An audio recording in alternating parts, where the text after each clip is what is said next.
Hi, I'm Katherine Ashmore, and welcome to the Mindset Exchange. On this week's episode, I'm joined by Mike Walker, co-founder of StopPress. I've never felt like I really fit. I've certainly developed, I guess, chameleonic behaviour, so I can adapt to a surrounding to try and blend in, but obviously the adaptation to a surrounding comes at a cost of compromise your true self. And we watched the first episode and I was hooked. And we binge watched, I think, 2 or 3 episodes, and I just sat there in absolute silence. And for the first episode, second episode, I turned to Hannah, my other half, and I went, I have never felt as seen in my entire life as I currently do now. And I just burst into tears. What happens when you discover you may be neurodiverse and suddenly a lot of your life starts to make sense? With a high prevalence in entrepreneurship, this feels like an important conversation. Mike talks openly about masking, the feeling of not quite fitting in, the relief and grief that can come with discovery, and how some of the same traits can become real strengths in entrepreneurship alongside the challenges. This is a very human, humorous, thoughtful and powerful episode for anyone curious about neurodiversity, whether it's for yourself or for someone you care about. Here goes. Mike, it's so lovely to see you. Thank you so much for being here. Thanks for having me. For those meeting you for the first time, could you tell us a bit about yourself and what you do? I can indeed, yes. Like I said, thanks for having me. My name's Mike Walker. I have, I guess, a little bit of background. Spent the last 20 years in the design and print space. Studied really hard at college. Did a vocational course in music. Left college and then thought, do you know what? I'm going to set up a graphic design business. And I've kind of been on a very squiggly career, should I say, over the last however many years since leaving school. And I've recently, or more recently, been on a huge self-discovery journey. And there's been lots of exciting moments, should we say, along the way that have kind of helped and unpick that. But spend most of my time day to day in the design and print world. So, yeah, thank you for sharing that. And that's what we're going to delve into a bit today. But before we go into that, thinking back to your earlier life before you knew about your neurodiversity diagnosis, what was it like for you? And maybe what was it like for you in work? Good question. I think the reflection piece of what it was like is that I've come away from a life of work, of working for people and alongside people, and even then kind of looking at college, looking at school and then social settings around that. I have realised that I feel like I've always been misunderstood. And that's not to the detriment of people misunderstanding. I think actually what that is a mirror of me not really understanding myself. And I think that's a huge part of my journey, is that actually when I kind of think about things and go, oh yeah, like I just said there about feeling misunderstood, that's a self-reflection piece first and foremost. But yeah, I've spent a good number of years in that kind of headspace going, I've never felt understood. I've never felt like I really fit. You know, I look at, I know of people who have got friends now from primary school and they're still together, they're still really close, or, you know, then kind of friendship groups that form in high school and secondary school, and that's just never been my world. That's never been a normal thing for me, which then kind of feeds into that perspective of never feeling like I've fit in properly. Not to the point where it's been isolating. I've certainly developed, I guess, chameleonic behaviour, so I can adapt to a surrounding to try and blend in. But obviously, the adaptation to a surrounding comes at a cost of compromise of your true self. So I think that's probably kind of an overview, really, when I look back. And then from a work perspective, I can even see like similar traits. So I am disruptive by nature, which is fueled by curiosity.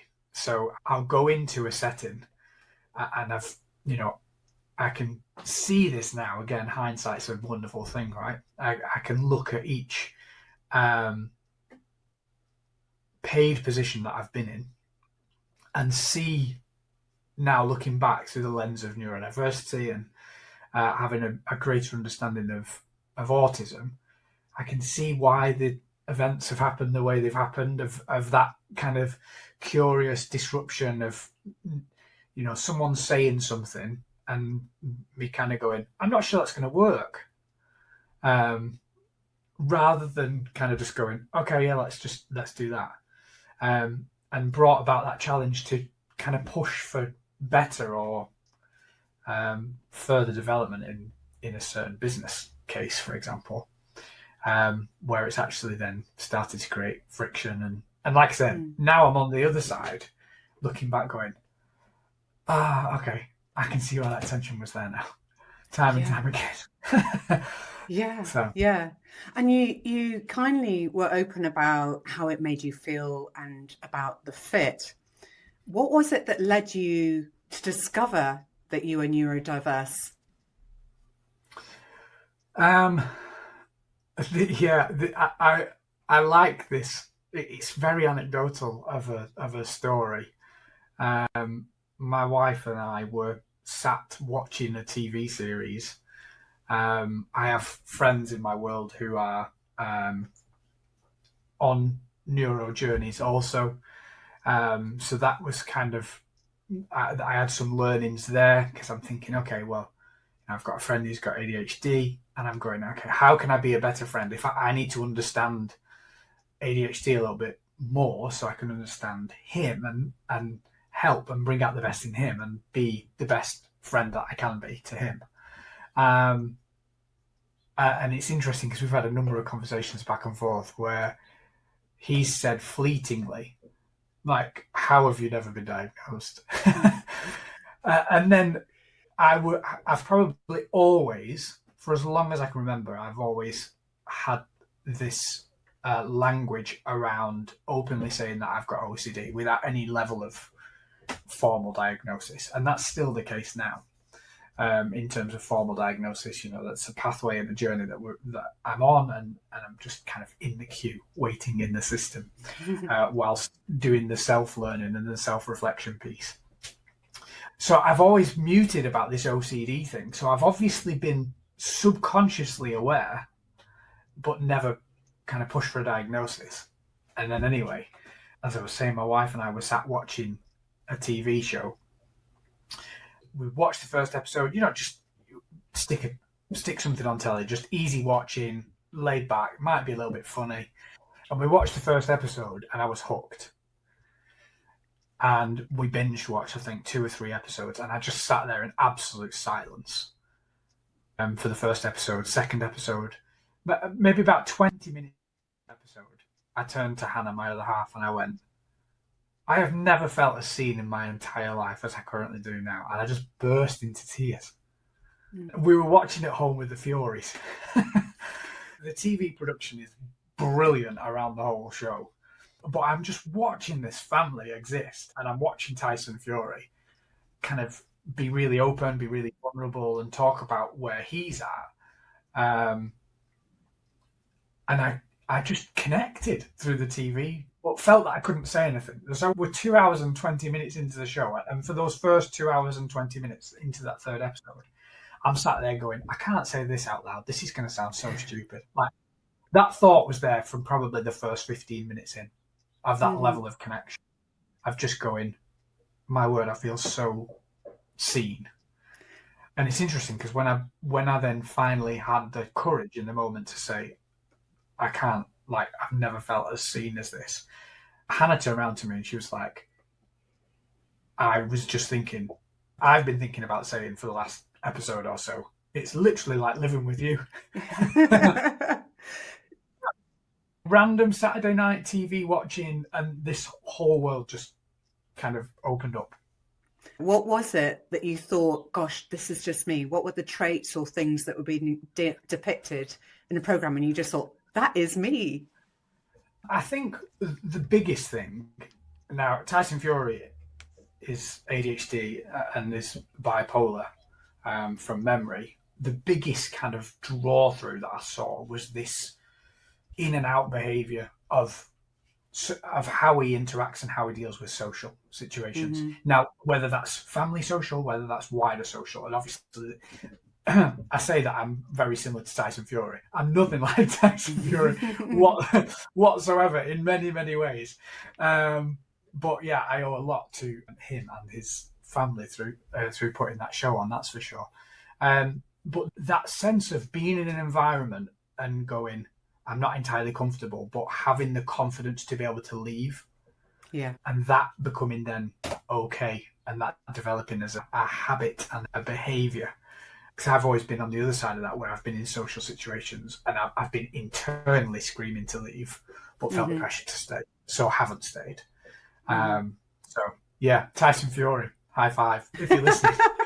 Brilliant. Thank goodness for Tyson Fury. So then obviously you watched this program and you had this light bulb moment. So what did you do next? Well, in true autism fashion, that was it then. The rabbit hole. The rabbit hole was open. I got gifted an audio book. So I listened to Ellie Middleton's book, her first book, which came from my friend who's got ADHD, I mentioned before. And that was just, again, another, sat there listening to it. I remember we were away on holiday and I'd struggled with my anger for quite a while with the kids, just random outbursts. And I've had a number of conversations with people around this over the last 18 months, which has been beautiful to be able to have these kind of conversations where I've struggled with bursts of anger and then come away from those moments and gone, where did that come from? What's fueling that? To the point where at one point, prior to all of this, prior to Tyson and all these kind of peripheral conversations, I'd actually started pursuing anger management because I thought, I need to get this sorted out. And I'm not talking like really severe stuff, but just losing my rag, but about nothing. And I remember reading a chapter in Ellie Middleton's book about the correlation between just this overwhelm, which outworks as anger, and it being a really key characteristic of autism. And again, same thing happened. I just sobbed and sobbed and sobbed for hours because I finally felt that the pieces of things that I'd just been kind of fighting with and struggling to understand why and wanting to do something about but not necessarily knowing where to turn, I started to find an answer. Now, that doesn't mean that I found a solution yet, but at least I knew why it was there. So that was a massive point in the journey. Yeah, so when you understood that must have been, as you say, a massive point. Did you find it reframed how you thought about everything after that point? Yeah, absolutely. Yeah. The more then and the greater depth, I absolutely don't know everything, and there's more understanding within autism that I want to push into and want to have a really deep understanding of. But the more I've pressed into that and the more I've learned, the more my life has made sense. And the outputs and the perspectives have begun to shift, and that the amount of relief that's brought in terms of being able to go, that makes sense, regardless of strategies and all that kind of stuff, just having that perspective of, okay, now I understand. And so what changed for you after that, having that different perspective? Self-awareness started, like full stop. I don't think I was self-aware at all. So that's That's the first thing. And then having compassion and empathy for myself also was probably the biggest thing. That's then led on to now being in a space where I am so, I don't want to use the word desperate, but I'm trying to be as present as possible at all times, because I realise that is actually, well, not only what I need, but what I think we all need. But for me, that's become one of the biggest outworkings now, is that sense of, let's just be present. Let's be right here in this moment. Yeah, that's really, really powerful. And it's quite interesting what you were saying about being present. Quite often, I've seen quite a few posts actually on LinkedIn with people who've had a recent neurodiversity diagnosis.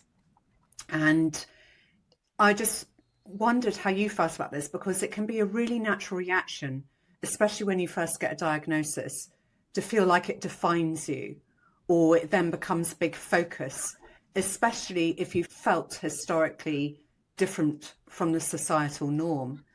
And so when you had that awakening of that light bulb moment of like, yes, this is me, this makes so much sense.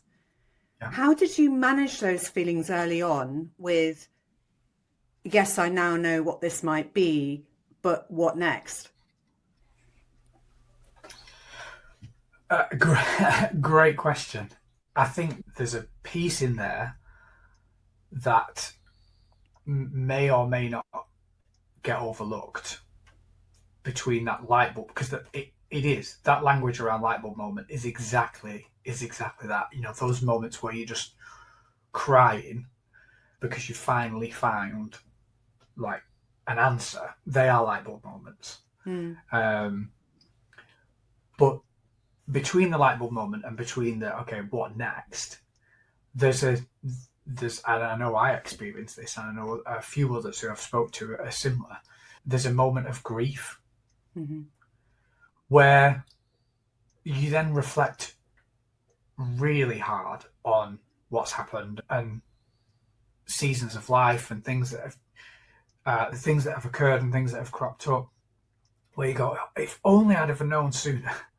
Yeah. If only my parents would have recognised more, or the system of education would have recognised more, or the pieces of the puzzle would have been clearer, and all this kind of stuff. And you have to go through that.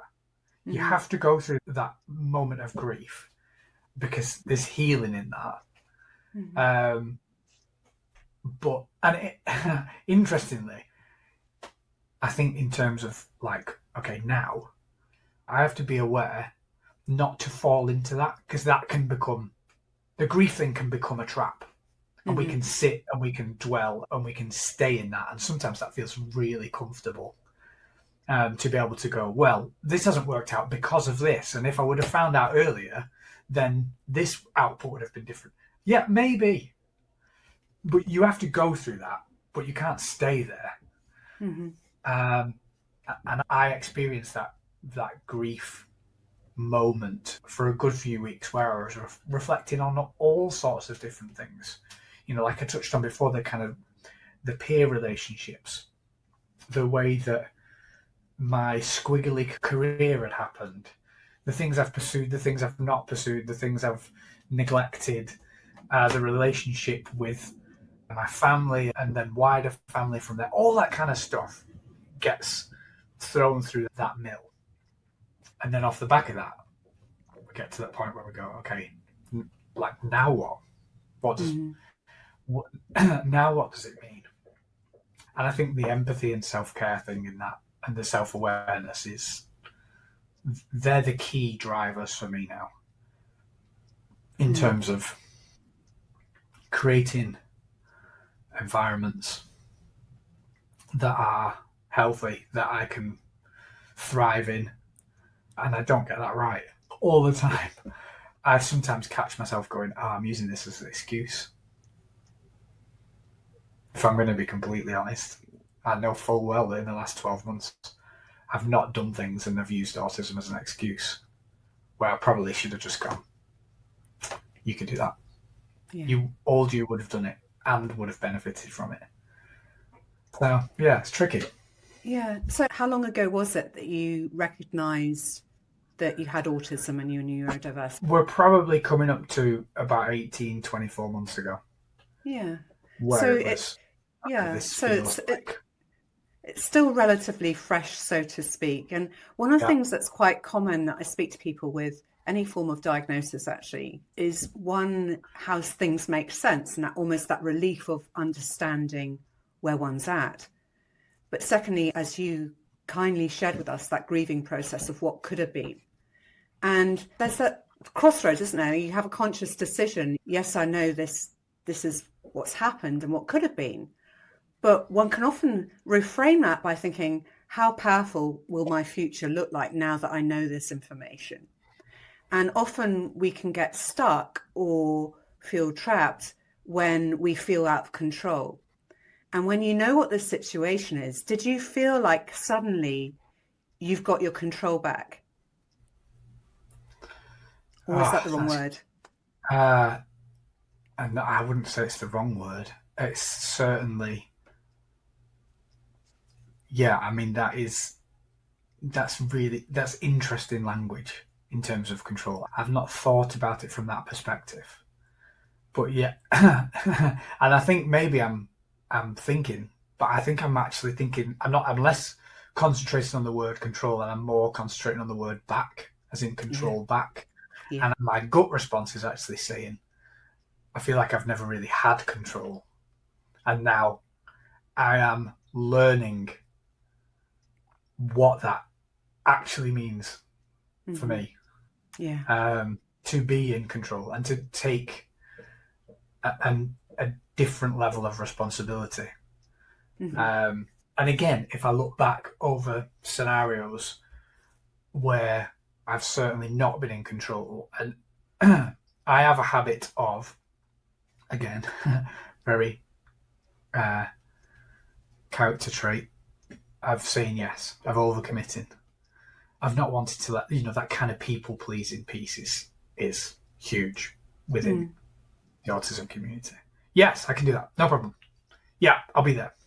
Yep. Because it's that same need. I want to fit in. I'm being that chameleon character we talked about before. Says yes to everything because I'm trying to find community. I'm trying to find belonging. So if I say yes to you and I say yes to you and I say yes to this and I say yes to that, then the chances are I've got more options. But what we're doing is just, stretching ourselves. And that, again, I can see that like so clearly. I've been around some people in the past where that's been taken advantage of, consciously or subconsciously, I'm not sure. But again, I know that I'm not isolated in that either. For those people who are in that space, whether that's from an autism perspective or an insecurity perspective or whatever's fueling that yes mentality and that people pleasing, it can become very easily manipulatable. New word. Again, whether that's consciously done or subconsciously done, it's an interesting one. Yeah, and you were talking about, I think we discussed it in an outside conversation, how in the past sometimes people have taken advantage of your kindness or ability not to say no and do things. So knowing now how you think about things, what has changed for you in the way you make sense of what you need, or any strategies to help with your behaviours, understanding that this might be something that you're prone to do? Yeah, I talk a lot about gut now and allowing my gut to respond rather than my head. My head that is filled with bias has been manipulated consciously, subconsciously through a whole world of things and has a load of stuff messed up and not quite right. Like the gut version of me is the truest form, and I think I am allowing myself to be gut-led, and to the curiosity piece that is absolutely not just suppressed in me, and this is not the platform for this. However, if we look at the education system and the way the education system behaves and brings young people through, we suppress curiosity. And there's the risk of that is that we create humans who self-doubt and don't follow gut. And that's me completely. So the big piece for me is, okay, I'm allowing myself to be curious. So rather than someone saying, do this, I'm now going, okay, interesting perspective. Why? Which I've never done before. That is, like, it's always been, okay, cool. Yeah, no problem. Outside of the work capacity. Yeah, so what I'm hearing is you just take a moment to pause and just assess the situation. And when you say why, it's not necessarily in a negative sense. It's just thinking about reevaluating. What can help people is often reevaluating, how does this fit in with what I'm capable of right now? Yeah. And what else do I have going on? Yeah. And what are my priorities? Yeah, exactly that. And I think interesting that you use that language as well about, like, not from a negative perspective. I find it fascinating that, again, as a society, we think why from a negative context most of the time. And I think it's really rare that the question why is positioned from a negative perspective. I'm reading, I probably slightly lensed because I'm reading Rutger Bregman's Humankind at the moment, which is a brilliant book. And he's talking around this perspective that most people are good. Most people are kind. So if we look at it from that lens, then people are asking why, not from a negative perspective, from a curious perspective. But we're so afraid of curiosity within ourselves and with other people that we go on the back foot and we think, oh, wait, who are you to question me? What do you think you're doing? Get in line. Even as a parent, I work so hard to not use the language that parents fall into of because I said so. Like, how dangerous is that? Like that becomes our default response. Like, do this because I said so. Like, what's that teaching us? Yeah. It's scary. Conformity, right? Yeah. And there can be some sort of generational context to that as well. But we now, thankfully, have a bit more education about hopefully nurturing that curiosity and allowing freedom of thought and freedom of expression. But talking about parenting, slightly moving onto a different topic, you also shared with me that your wife went through a breast cancer journey, which has been incredibly challenging. Would you mind sharing what that period was like and how you were able to balance caregiving, fatherhood, running a business, and also what it brought up for you being neurodiverse within that context? Yeah, of course. I don't think I would use the word balance. Survival mode. Yeah. For sure. And again, in a conversation like we've had outside of this, but again, for people listening, Hannah's breast cancer journey has been probably the biggest catalyst for all of this. And both of us are in that position now where when we look back on that time or talk about that, you go, would you go through it again? And your instinct response is, no, not at all. Of course you wouldn't. But then when you think about who you are now off the back of that and go, would you change who you are now? The conversation changes a little bit. We are a product of experience and environment and things like that. And we've both come out of the back of what was a grueling time. And we are different humans for the better. But in terms of balancing, it was less balance and more survival mode, as you would expect. I'd not actually started my business then. I was subcontracted, so I did have a business, but I was probably in the most stressful role I've ever been in. I was trying to keep that alive whilst protecting the children from what was going on around us, and also make sure Hannah was going to be there the following day through whatever I could. So it was only off the back of a clear diagnosis, kind of an ongoing recovery period, where I then went, oh crap, I probably need to think about myself and what I've just been through. Now everything's starting to settle back down. I don't think I paid much attention to any kind of neurodiversity signal through that season, again, because I was not the primary focus at all. But I think the thing, I can tip my hat, if you will, to autism for being able to just get on and smash through it in the best possible way and keep the machine going. Getting the kids to school, making sure lunches were sorted, trying to create some sort of normality around the household and navigating everything that cancer throws at you, which is a lot. Yeah. It's interesting because you touched on how you were juggling so many things, understandably. And this is actually quite a strength, a trait, isn't it? That ability to juggle loads of things. Would you agree?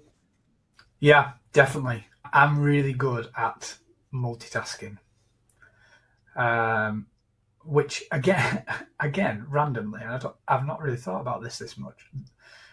The whole men can't multitask thing has caused me brain issues before, where I've gone, oh, the stereotype and the language that I hear around me is that men can't multitask. I'm like, well, I can. So what does that mean?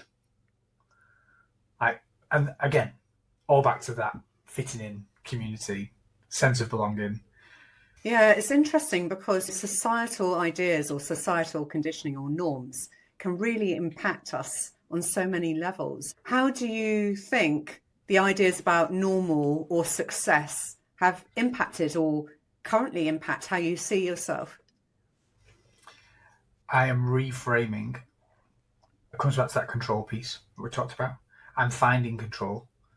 And through control, when you take control of something, you go, oh, cool, this is nice. I can take this wherever I want. Put yourself behind a steering wheel of a car. You can go anywhere, right? As long as there's fuel in the tank. The world's your oyster. And that's exciting for a time. And then before long, you kind of go, oh, where should we go? And that is exactly where I'm at.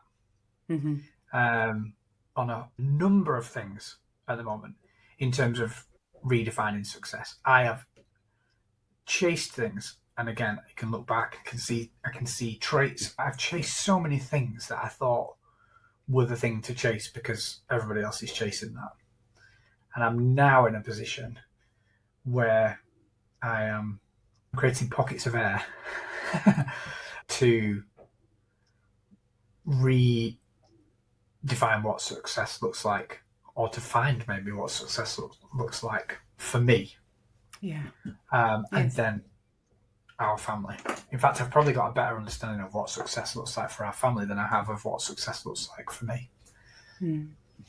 It's so common that people feel like they wear a mask and can't really be authentic to themselves. And by lifting that mask, understanding what's going on with the diagnosis, can help fortify oneself to tap into the strengths that this gives you.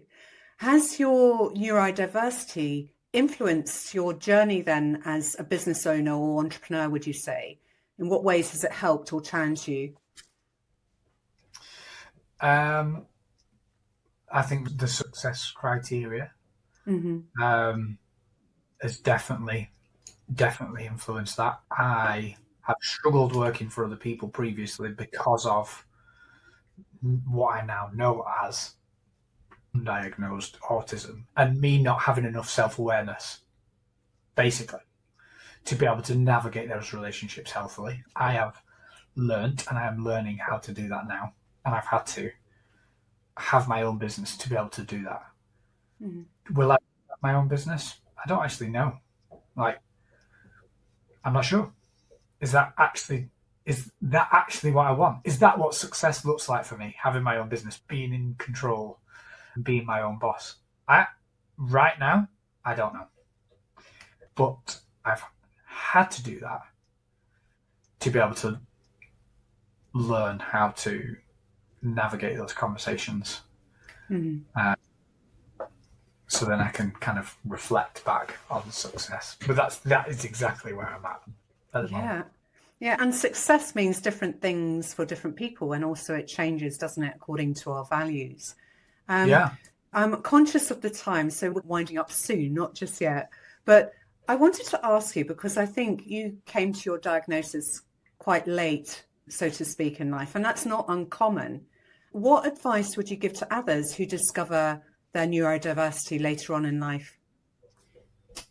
Well, I think wider than just the neuro-curious community, but certainly for the neuro-curious community is that gut feeling. Like, just learn to hear it first, because the chances are, if you're anything like me and that journey is similar, you will have suppressed that gut voice behind so many different things: masks, bias, pressure, a whole raft of stuff. So we've got to try and move some of that crap out of the way to be able to hear it first, and then just be brave enough to follow it a little bit further, and to just allow yourself to go, yeah, maybe actually I'm not doing this for the right reason. So I think it sounds really like airy. Oh, follow your gut. But from a neurodiverse perspective, like, actually that's been one of the biggest things that's helped. And then allowed moments like this, where I can just speak freely and authentically, and more of that, please. Absolutely. So before we finish up, I just want to share an important thought, I think, about people I've spoken with about diagnosis and yourself and self-understanding. I think it's common to feel, as we touched on earlier, like a diagnosis changes who you are or how you're perceived. But in reality, you're still the same person that you were yesterday. And to those who know you, you're not a different person than you were yesterday. What changes is your understanding of yourself. And with that understanding comes the opportunity to be kinder to yourself and to recognize the many strengths that you have. And holding that perspective can make a real difference. So my last question before I ask you one more will be, how can people build more self-compassion during times of change or uncertainty when they're going through this, would you say? The biggest one for me, I talked about relationships a little bit and the fleeting and back and forth of those. The one question I've always had in the back of my mind is, me and my wife started going out when we were 14. I'm 39 now, and we've been together since we were 14. Got married when we were 21. And Hannah is the longest standing friendship I've got. And I've never really understood why. When everyone else has been fleeting and, there's a whole other conversation there. But having that conversation, I would say, go and find the person who's been around the longest and ask them why, but not from a negative perspective. Because the chances are, and the reality is that for me, Hannah saw me as my authentic self before I saw myself as I truly am. And actually then looking back, I can see where she really struggled when I was masking and being inauthentic. She struggled with that because she knew that wasn't who I actually was. And she's had the patience, for sure, to wait and to help me get to that moment where I now am in that position. So, yeah. Ask that question. Mm-hmm. Why? So self-compassion, finding someone who knows you and still wants to spend time with you and loves you for the person that you are, and ask them why. That's great advice. So finally, I always ask this of all my podcast guests. I know you mentioned a book earlier, but if you could recommend any one book for any reason, what would it be and why? Yeah, I knew this question was coming. I'm excited about it as well. My favourite book so far, I did mention Humankind before, which I'm currently reading, but the number one spot is a book called Unreasonable Hospitality by Will Guarda. I think, hopefully I've pronounced his surname correctly. And it just reframes excellence in the best way. I read the book, and when you read certain books, don't you, and they make you come alive. Mm-hmm. That was one of those books. It just got every part of my being of what I love to do and what I think I'm good at as well, in terms of being able to just see what could be. Unreasonable Hospitality, without doubt. The goal is to go to Madison Square to his restaurant as well. Someday, hopefully. Yeah. How wonderful. We are all unique and we all have our different excellences to share in the world. Thank you for that wonderful tip. And also, Mike, thank you so much for sharing your story today. Thank you for listening to the Mindset Exchange. Conversations like this can sometimes land in unexpected ways. So if anything in Mike's story resonated with you, understanding yourself more clearly isn't about changing who you are. It's about meeting yourself with compassion and clarity. If you suspect you may be neurodiverse and wish to seek support, please go to your GP. They're a great place to start. I've also shared a few links. And if you'd like my coaching support, get in contact and explore how I can help you and what that might look like. Mike, thank you again for sharing your story so openly and thoughtfully. And thank you everyone for listening. See you next time.